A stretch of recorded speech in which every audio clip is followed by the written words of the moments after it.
엘가나는 2명의 와이프가 있었습니다. 본처 이름이 한나고 두 번째 와이프 이름이 분인나였습니다. 한나는 아이가 없고 분인나 사이에서 아이 하나가 있었습니다. 그 당시 풍습 전통으로는 여성이 결혼해갖고 아이를 못 낳는다, 또 남자를 못 낳는다 그러면 인간 취급을 하지 않았습니다. 우리나라도 그런 적이 있었죠. 두 번째 부인, 세 번째 부인, 네 번째 부인 장자를 얻기 위해서 그것도 안 되면 씨바지를 만들어 가지고 대를 이으려고 했었습니다. 이 분인나는 한나의 약점이 아이가 없다는 거잖아요. 그 약점을 이용해서 끊임없이 한나를 공격했습니다. 괴롭게 했습니다. 마음을 심란하게 했습니다. 인간 취급을 하지 않았습니다. 그 내용을 성경이 이렇게 기록합니다. 사무엘상 1장 6절입니다. 여호와께서 그를 성태치 못하게 하심으로 그 대적 분인나가 그를 심히 격동했다. 이 격동이라고 하는 말, 심히 마음을 뒤흔들어 놨다는 거죠. 번민케 했다. 복잡하게 만들었습니다. 약점을 이용해서 그 약점을 계속 공격하는 거예요. 그리고 사람이 살 수 있습니까? 약점을 갖고 있는데 약점을 뒤집어 가지고 끊임없이 공격을 해 나가는 거예요. 한나가 도저히 살 수가 없는 거죠. 한나가 불행하게 되는 일에 있어서 이 말은 그런 말이에요. 모든 것을 동원해서 가능케 만들었다. 견딜 수 없는 거죠. 한나의 삶이 복잡해지는 겁니다. 사무엘상 1장 10절 보십시오. 한나가 마음이 괴로워서 여호와께 기도하고 통곡했다. 나중에 다시 한번 이 성경 구절을 보게 되겠는데 한나 마음이 너무 괴롭다. 이 괴롭다는 게 육체적으로 괴로운 게 아니고 영적으로 괴로운 거예요. 영적으로 피폐하게 만들었다. 이 괴로워서라는 말이 그런 말입니다. 쓴맛이 나게 했다. 마음과 이 영적인 상태를 갈기갈기 찢어놓을 정도로 너무너무 힘들었기 때문에 하나님 앞에 기도하고 통곡하는 상황이 벌어졌습니다. 한나 가정에 대해서 보편적으로 저희들이 이해하는 내용들입니다. 그래서 한나가 어떻게 한 거예요? 하나님 앞에 기도한 거죠. 그 기도를 하나님이 응답해 줬습니다. 그리고 사무엘을 선물해 주셨다. 그뿐만이 아니고 한나는 사무엘을 잘 양육해서 이스라엘 민족의 영웅으로 만들었다. 이것이 한나 가정의 스토리를 표면적으로 이해하는 우리들의 부분들입니다.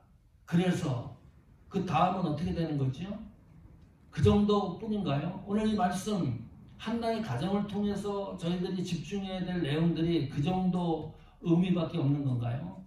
한번 하나하나 집중적으로 풀어보려고 합니다. 먼저 궁금한 것은 왜 하나님이 한나에게 아이를 갖지 못하도록 했을까? 이유입니다.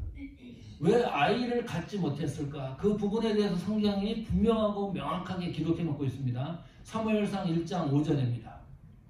한나에게는 갑절을 주니 이는 그를 사랑함이라. 누가 갑절을 준 거예요? 엘가나가 생각하니까 한나가 너무 불쌍한 거예요. 첫 번째 부인이고 본처인데 아이가 없다는 이유로 분인나를 통해서 당하는 고통을 남편이 보고 있었어요.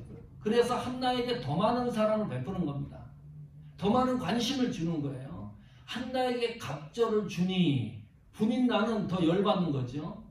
그를 사랑한다는 것을 분인나가 알고 있기 때문에 더욱더 한나를 괴롭히고 있었는데 한나가 아이를 갖지는 못하는 이유에 대해서 성경이 분명하고 명료하게 기록을 해요. 여호와께서 그로 성태치 못하게 하시니 하나님이 아이를 주지 못하도록 차단시켰다. 막았다. 그 말이죠. 사무엘상 1장 6절입니다. 다시 6절로 돌아가 보십시오. 한나가 마음이 괴로워서 여호와께 기도하고 통곡했다 그랬죠. 그 문제를 두고서 다시 사무엘상 1장 6절입니다. 돌아가 보십시오.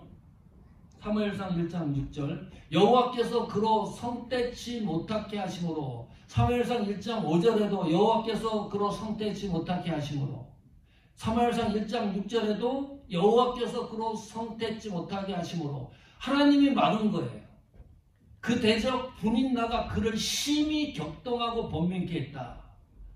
하나님이 막은 사실을 분인나가 알 길이 없지요. 이 사실을 안다 그러면 하나님의 존재에 대한 두려움이 있다 그러면 한나에 대해서 함부로 못하죠. 분인나가 모르는 거예요. 그러니까 더욱 심히 격동하고 번민케 했습니다. 한나가 아이를 못 가진 이유는 하나님이 차단했기 때문입니다. 막았기 때문입니다. 이 말이 무슨 말인가요? 생물학적으로 아무 문제가 없는 거예요. 엘가나와 한나 사이에 아이를 생산할 수 있는 문제가 전혀 없었었다. 병이 걸린 것도 아니고 사건 사고가 일어난 것도 아니고요.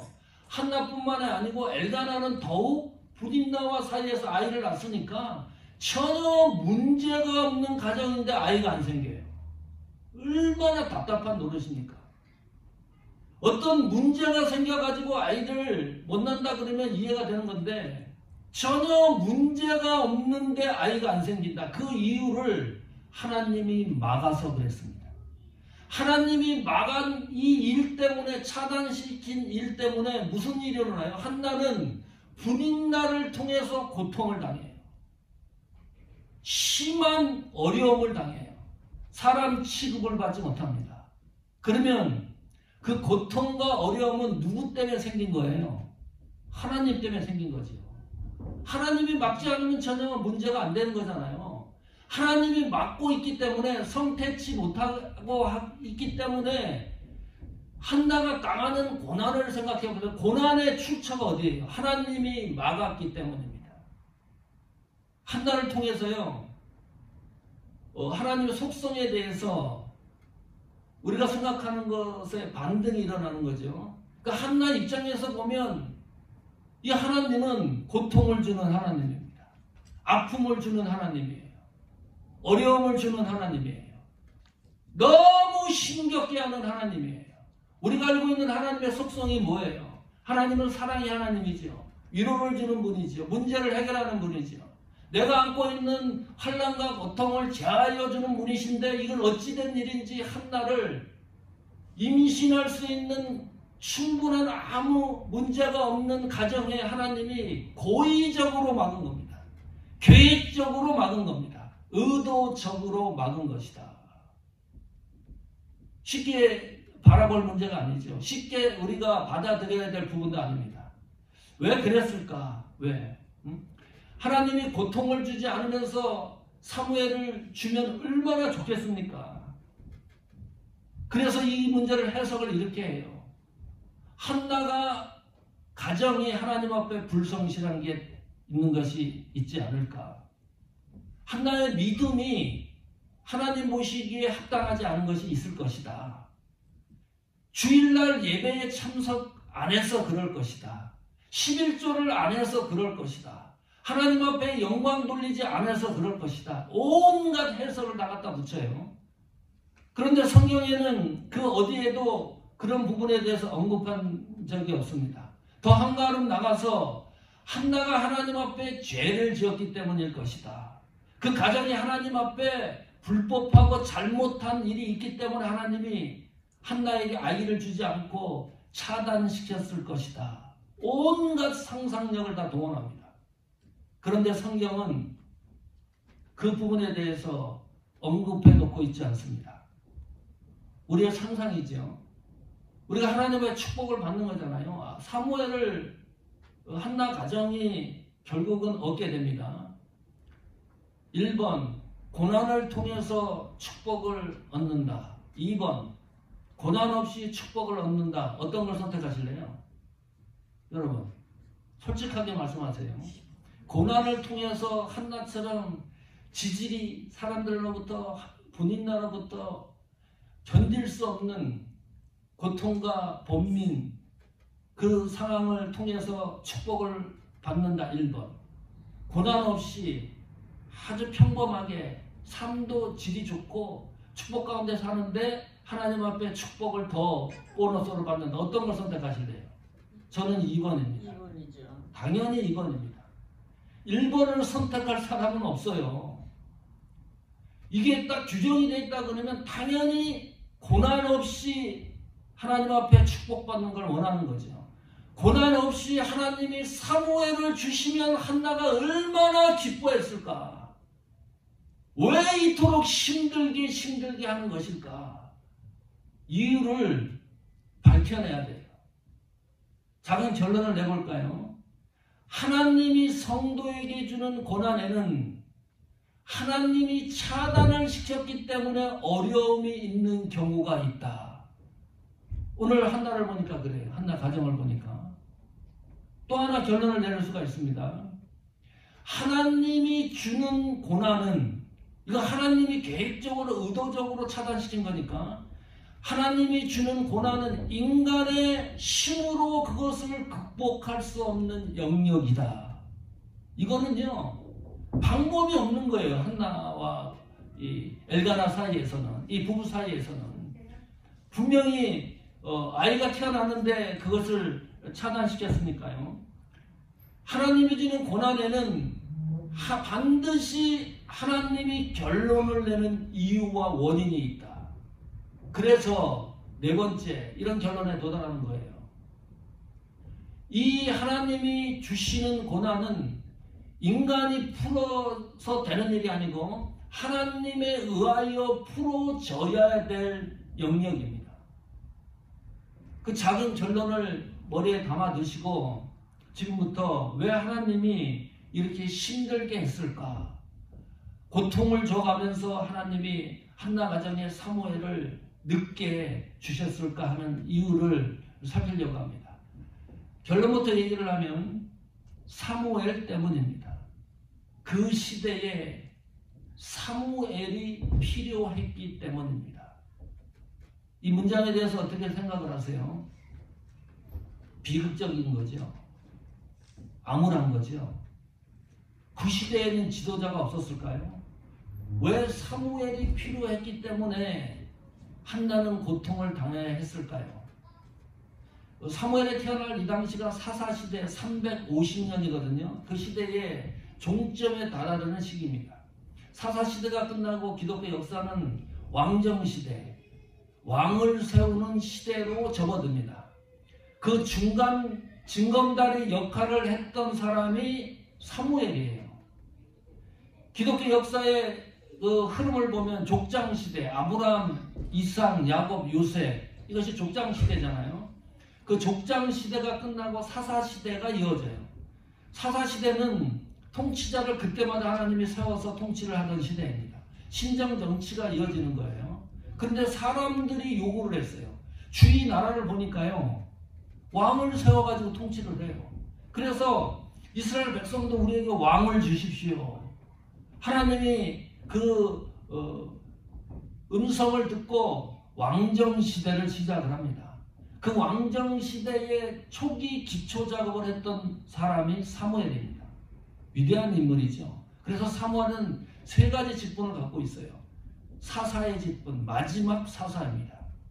그리고 대제사장이었고, 그리고 이스라엘 민족의 지도자였고, 사사였고, 왕정시대를 이끌어가는 선지자이기도 했습니다.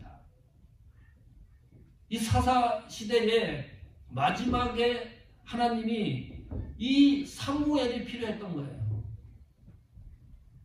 너무 답답한 거는 그런 그 당시 지도자가 없어가지고 사무엘을 새롭게 하나님이 필요해서 한나에게 빨리 사무엘을 주시지 않은 이유가 거기에 있거든요. 그 이유를 차츰 살펴보겠지만 엘리 제사장이 있었습니다. 우리가 잘 알고 있는 정보죠. 2 아들이 있었어요. 홈리와 비느하스입니다. 이 아들들을 성경이 어떻게 기록하는가 눈으로 확인해 보십시오. 사무엘상 2장 12절입니다. 자, 읽어보십시오. 엘리의 아들들은 불량자라 여호와를 알지 아니하더라. 충격적인 성경입니다. 엘리 가문입니다. 조폭입니다. 엘리 가정이에요. 제사장 가정이에요. 지금으로 말하면 목회자 가정이겠죠. 아들 혼니와 비느하스가 있었는데 불량자래요. 불량자가 뭡니까? 깡패입니까? 조폭입니까? 그게 아니에요. 그냥 인간 쓰레기예요. 동네 양아치예요. 조폭이나 됐다 그러면 그래도 그 세계에서 주름을 잡을 인물이라고 생각되어질 텐데 불량자 정도였고 또 하나는 하나님을 알지 아니하더라.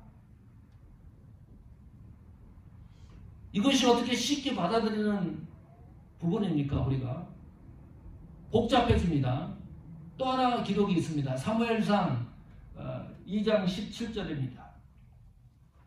이 소년들의 죄가 그랬어요. 홈리와 비느하스입니다. 여호와 앞에 심히 크면 해결이 안 되는 겁니다. 그들이 여호와의 제사를 예배를 멸시함이었더라. 우습게 생각했습니다. 별 볼 일 없는 것으로 생각했습니다. 성경을 읽지 않겠지만은 내용을 쭉 읽어보시면 어떤 일이 있냐면 하나님 앞에 드리는 헌금을 훔쳐요. 하나님 앞에 드리는 이 재물을 갖다가 훔쳐요. 도적질을 해요. 성막에서 수종드는 여성들을 성추행을 해요. 이 될 소리입니까? 사무엘상 2장 17절이 심각하게 그래서 기록해 놓은 거예요. 여호와 앞에 심히 크면 그 죄가 특별히 하나님 앞에 드리는 예배를 멸시했다. 너무나 우습게 생각한 겁니다. 너무나 쉽게 생각한 겁니다. 예배 드리는 행위를. 결국 홈리와 비느하스가 블레셋 전쟁에 참여를 합니다. 그 전쟁에서 죽어요. 이 비느하스의 그 와이프는 조산해가지고 또 죽어요. 완전히 대제사장 가문이 몰락입니다. 몰락도 이 정도로 몰락이 있나요? 그 소식을 들어요. 이 엘리 대제사장이 사무엘상 4장 18절입니다. 같이 읽어보십시오. 하나님이 괴를 말할 때에 엘리가 자기 의자에서 자빠져 문 곁에서 목이 부러져 죽었으니 나이 많고 비등한 영거라. 그가 이스라엘 사사가 된 지 40년이었더라. 이때 엘리 제사장 나이가 몇 세인지 압니까? 98세입니다. 장수했어요. 이것이 40년 동안 이스라엘의 사사로 지냈던 엘리 대제사장의 마지막 기록입니다. 섬뜩합니다. 의자에 자빠져서 문 곁에 목이 부러져 죽었더라. 결론이 뭐예요? 나이가 많아서 비둔한 영모라. 하나님과의 영광의 거리가 완전히 차단된 상태예요. 40년 동안 통치하고 있었는데 이게 나의 마지막 기록이라고 생각을 해보세요. 얼마나 끔찍합니까? 우리는 엘리 제사장의 가정의 비극을 왜 여기에 이렇게 세세하게 성경이 기록해 놓은 것일까요? 제사장 이 기록이 어떤 의미를 주는 건가요? 단순하지 않습니다. 그 시대의 엘리 제사장 집 가문에 이런 비극이 있었다 그러면 평신도들은 어땠을까요? 신앙생활하는 일반 성도들의 자세는 어땠을까요? 더 개차반이었다. 성경에 기록할 수 없을 정도로 암흑의 시대였다. 그거를 강조하는 거예요. 희망이 없는 세대였습니다. 하나님의 기대가 무너진 시대였습니다. 교회를 향한 기대가 무너졌습니다. 성도를 향한 기대가 무너졌습니다. 어디에도 하나님이 기대할 곳이 없는 그런 시대였다는 거예요. 세상 사람들이 교회에 대한 기대가 있어요. 자기들은 엉터리로 살아요. 술 먹고 장가가고 온갖 비리를 저질러요. 그러면서도 교회를 향해서 기대하는 게 있어요. 교회만큼은 제발 그러지 말아라. 믿는 자만큼은 제대로 신앙생활을 했으면 좋겠다. 세상이 기대하는 것도 무너진 시대였어요. 새로운 인물이 필요했습니다. 왕정 시대에 새로운 역사를 쓰기 위해서 그 시대의 지도자를 찾을 수가 없었습니다. 그 시대에 하나님이 원하는 교회를 찾을 수가 없었습니다. 그 시대에 원하는 성도를 찾을 수가 없었습니다. 그 시대에 하나님이 원하는 믿는 자를 찾을 수가 없었습니다. 그래서 하나님이 사무엘이 필요했던 거예요. 성도 여러분, 저는 기도할 때 늘 그런 기도해요. 우리 교회가 이 시대에 하나님이 사용되는 교회가 되게 해주십시오. 우리 교회 성도들이 이 시대에 반드시 사용되게 하는 성도들이 되게 해주십시오. 하나님이 필요한 교회가 되게 해주십시오. 하나님이 필요한 성도들의 믿음과 신앙과 사역이 되게 해주십시오. 이것이 우리의 신앙의 방향성 아닙니까? 자, 그러면 이런 생각을 하는 거예요. 하나님이 사무엘이 필요했습니다. 이 하나의 사건입니다. 하나님이 사무엘이 필요한 이 사건과 한나가 당하는 고난, 이 두 가지 상황입니다. 이 두 가지 상황의 연관관계는 어떻게 이해를 해야 되는가? 당연하지요. 이유가 있습니다. 한나가 당하는 고난의 이유는, 고통의 이유는 사무엘이 이 세상 태어나가지고 한나가 이 하나님 양육하는 방식대로 잘 길러야 되잖아요. 가르쳐야 되잖아요. 만약에 하나님이 원하시는 방향으로 한나가 양육하지 않는다면 무슨 사업가를 만든다든지 정치가를 만든다든지 교육자를 만든다든지 그렇게 교육을 해버리면 하나님의 계획과 의도가 흐트러지는 거잖아요. 그 복잡해지는 겁니다. 그래서 이 한나의 결심이 중요했던 거예요. 한나의 결심이 반드시 이 사무엘을 나는 하나님을 위하여 사용되는 인물로 교육하겠습니다. 이 결심이 필요했던 거예요. 그것이 하나님의 기다림입니다. 자, 사무엘상 1장, 2장 이 한나의 기록을 보면 한나가 아이를 갖지 못했던 이유는 하나님이 의도적으로 차단해서 그랬기 때문이다. 그거는 기록된 성경을 보고 우리가 이해를 하는 거예요. 이 역사 속으로 들어가 보면 한나와 모르죠. 엘가나도 이 사실을 몰라요. 하나님이 차단시킨 것을 모르는 거예요. 분인나도 당연히 모르죠. 모두 모르는 사실이에요. 그러나 완성된 성경을 보니까 우리는 이것 봐라. 하나님이 이 문제는 하나님에 의해서 차단시켜서 이런 일이 일어났구나 라는 것을 알게 되는 거죠. 그러나 주인공들은 모르는 사실입니다. 너무나 답답한 거예요. 아이를 가질 수 있는데 아이가 생기지 않는다고 생각을 해보세요. 그것 때문에 한나 자신이 고통당한다는 것을 생각을 해보세요. 그래서 하나님 앞에 기도할 수 있는 동력이 생긴 겁니다. 고난당하는 것 때문에. 그 기도로 끝나는 게 아니라 한나는 이런 결심을 해요. 11절입니다. 사무엘상 1장 11절 같이 읽습니다. 시작. 서원하여 가로되 만군의 여호와여 만일 주의 여종의 고통을 돌아보시고 나를 생각하시고 주의 여종을 잊지 아니하사 아들을 주시면 내가 그의 평생의 그를 여호와께 드리고 삭도를 그 머리에 대지 아니하겠나이다. 이것이 하나님의 기다림입니다. 신앙의 결단을 기다렸던 거예요. 하나님이. 그 신앙의 결단을 기다리는 동안 한나는 수모를 당하는 거죠. 분인나를 통해서 고통을 당하는 겁니다.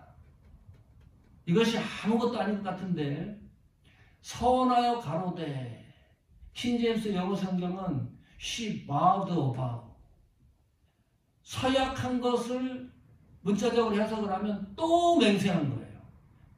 자기가 약속한 것을 다시 되풀이해서 그 약속을 다시 맹세한 거예요. 그러니까 얼마나 간절한 겁니까? 이 신앙의 결단이. 기도로 끝난 게 아니라 나는 하나님 앞으로 이렇게 하겠습니다. 만약에 하나님이 나에게 사무엘을 주면 그 사무엘을 하나님을 위하여 사용되도록 애쓰겠습니다. 이것이 그 현장에서 한나가 했었던 최고의 헌신이었습니다. 다른 방법이 없어요. 이것도 웃기는 거잖아요. 사무엘이 태어났으면 가능성이 있는데 사무엘이 한나 뱃속에 없는 거예요. 허상입니다. 그런데 하나님 앞에 이렇게 신앙 결단을 한번 해보는 거예요. 만약 하나님 주시면 내가 사무엘을 하나님을 위하여 사용하겠습니다. 하나님이 이 신앙의 결단을 기억을 합니다. 하나님이 이 신앙의 결단의 그 소리를 하나님이 버리지 않습니다. 이걸 이제 붙들고 있어요. 성도 여러분, 제로 지점에 도달할 때가 있습니다. 사방이 막히는 거예요. 깜깜합니다. 방법이 없을 때가 있습니다. 그랬을 때 어떻게 하나요? 안 믿는 사람들은 사기치고 그 문제를 해결하려고 문제를 해결하려고 애를 씁니다. 여러 가지를 동원을 합니다. 그것도 안 되면 어떻게 해요? 자기 생명을 스스로 목숨을 끊습니다. 자기 목숨을 자살을 해버리는 사람들도 있어요. 그러나 성도는 제로 지점에 도달을 하면 어떤 은혜를 주시느냐? 기도할 수 있는 동력을 주셔요. 아주 특이한 겁니다. 하나님 앞에 무릎 꿇을 수 있는 동력을 주시는 거예요. 심히 통곡하며 기도했다. 한나가 하나님 앞에. 그렇게 기도한 적 있습니까? 영혼이 피폐할 정도로 기도한 적이 있습니까? 갈급하게 기도한 적이 있습니까? 너무나 괴로워서 하나님 앞에 눈물이 바다가 되도록 기도한 적이 있습니까? 가슴이 찢어지도록 기도한 적이 있습니까? 참 특별한 은혜입니다. 기도할 수 있는 동력을 주시는 거예요. 그 기도 앞에 하나님이 한 발 더 요구하는 것이 뭡니까? 신앙의 결단입니다. 하나님, 내가 한번 이렇게 해보겠습니까? 내가 한번 이런 하나님 앞에 이런 일을 해보려고 합니다. 하나님은 그 결단을 듣고 어떻게 역사하는지를 오늘 한나의 가정에서 그 결과론적으로 배우게 되는 내용들입니다. 사무엘상 1장 19절 보십시오. 자, 읽어보십시오. 시작. 그들이 아침에 일찍 일어나 여호와 앞에 경배하고 돌아가서 라마의 자기 집에 이르니라.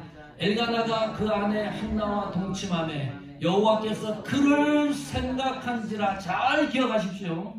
한나가 하나님 앞에 서원하고 난 이후에 성경에서 사라지는 게 있어요. 전혀 사라지는 게 있어요. 그게 무슨 내용이냐 하면 한나가 고통당하는 장면이 사라집니다. 분인나가 가만히 있었을까요? 끊임없이 계속 괴롭혔을 거예요. 그랬는데 한나가 분인나를 통해서 괴로워했다, 힘들어했다, 어려워했다, 이런 기록이 완전히 사라져요. 신앙의 결단을 하고 나서부터. 그리고 사무엘상 1장 19절에 이렇게 기록합니다. 한나와 동침함에 여호와께서 그녀를 생각한지라. 뭘 생각했다는 겁니까? 한나가 통곡하며 기도했을 때 신앙의 결단을 기억하는 거예요. 사무엘을 주시면 내가 하나님을 위하여 이 아이를 양육하겠습니다. 그 결단을 하나님이 기억하고 있는 거예요. 한나의 기억에서 하나님의 기억으로 옮겨진 거예요. 그러니까 한나는 겁낼 게 없는 겁니다. 신앙의 결단을 하고 나니까 괴로움 당하는 것도 우습게 생각이 드는 거예요. 어려운 게 아니에요.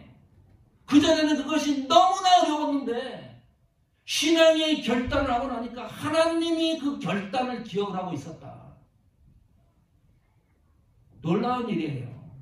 별거 아닌 것 같은데 하나님 앞에 결단이 이렇게 중요합니다. 결단하십시오.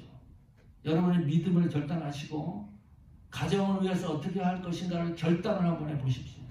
교회를 어떻게 사역할 것인가 결단해 보십시오.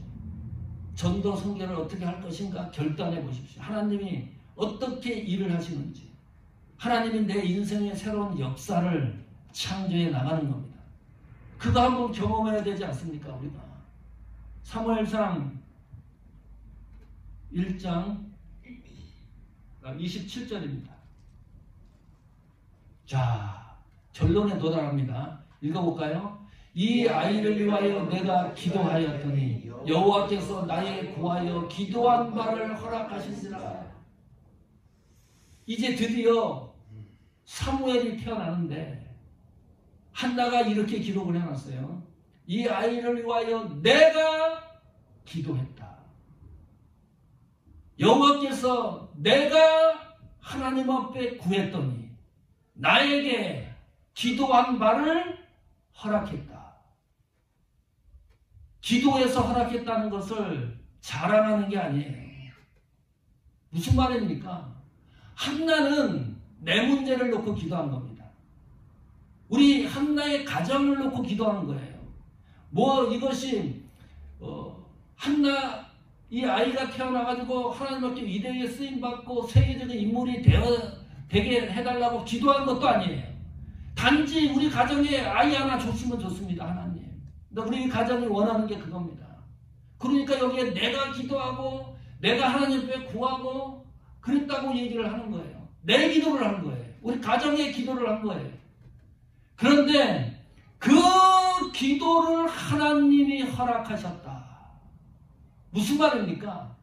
하나님의 뜻과 계획과 하나님의 섭리와 내 기도를 했는데 그것이 일치되었다. 적중되었다.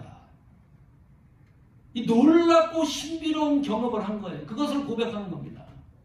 내 문제를 기도했는데 그 기도가 나중에 알고 보니까 하나님이 허락한 것을 보니까 그것이 하나님의 목적이었고 하나님의 뜻이었고 하나님의 의지였다. 일치되는 기도의 역사를 사무엘상 1장 27절에 한나가 고백하고 있습니다. 또 하나 볼까요? 28절입니다. 사무엘상 1장 28절. 그래서 한나가 행동으로 옮깁니다. 같이 읽습니다. 그러므로 나도 그를 여호와께 드리되 그의 평생을 여호와께 드리나이다 하고 그 아이는 거기서 여호와께 경배하니라. 신앙의 결단을 했던 것을 그대로 옮기고 있습니다. 하나님은 사무엘을 어떻게 사용합니까? 성도 여러분, 기독교 역사의 왕정 시대를 여는 중심 인물로 사용을 합니다. 사울과 다윗의 왕권, 나라를 세우는데 일조합니다. 미스바 부운동을 일으킵니다. 사무엘이 하나님이 그렇게 사용하시는 거예요. 한 번도 한나는 사무엘을 이렇게 사용해달라고 기도한 적이 없는데 신앙의 결단을 통해서 하나님이 사용하시는 걸 보십시오. 이스라엘 민족의 지도자로 삼습니다. 신앙 각성 운동을 일으킵니다. 블레셋 전쟁에서 승리하게 합니다. 영적 지도자였습니다. 흠잡을 데가 없었습니다. 사무엘의 말년을 볼까요? 사무엘상 25장 1절입니다. 같이 읽습니다. 사무엘이 죽음에 온 이스라엘 무리가 모여 그를 애곡하며 라마 그의 집에서 그를 장사한지라. 다윗이 일어나 바라는 광야로 내려가니라. 이것이 사무엘의 마지막 기록입니다. 우리는 엘리 대제사장의 마지막 기록을 읽었습니다. 의자에 앉아서 98세까지 장수했는데 목이 부러져서 죽었더라. 그것이 삶의 마지막 기록이었습니다. 그런데 사무엘은 온 이스라엘 무리가 모였습니다. 그리고 사무엘이 떠난 것을 가슴 아파했습니다. 신앙의 유산을 남겼습니다. 신앙의 역사를 썼습니다. 그것도 그의 집에서 그를 장사한지라. 그리고 다윗 일어나 바람 광야로 내려가니라. 새로운 역사가 시작되는 것을 예고합니다. 다윗 왕권의 시작을 예고하는 거예요. 성도 여러분, 한나 가정을 통해서 기억해야 될 게 있습니다. 우리는 세상 살면서 문제가 있어요. 도저히 헤쳐나갈 수 없는 어려운 문제들도 경험합니다. 그때 오늘 말씀을 기억하십시오. 문제가 문제로 끝나지 않습니다. 성도에게 닥치는 문제는 문제로 문제가 끝나는 일이 없습니다. 그 문제가 하나님이 막고 있다, 차단하고 있는 경우가 있다는 것을 상기하십시오. 그리고 하나님이 그 문제를 위하여 기도할 동력을 주었다면 한번 가슴을 찢고 기도하십시오. 그냥 기도로 끝나는 것이 아니라 하나님 앞에 신앙의 결단을 한번 해보십시오. 그러면 가정이 삽니다. 그러면 교회가 삽니다. 그러면 이웃이 삽니다. 나라가 살아요. 교회가 회복이 됩니다. 성도가 회복이 됩니다. 이런 하나님의 놀라운 기적의 신비의 역사를 우리 사모하는 교회와 여러분의 신앙의 역사와 여러분의 가정과 믿음 생활 속에 나타나기를 간절히 축복합니다.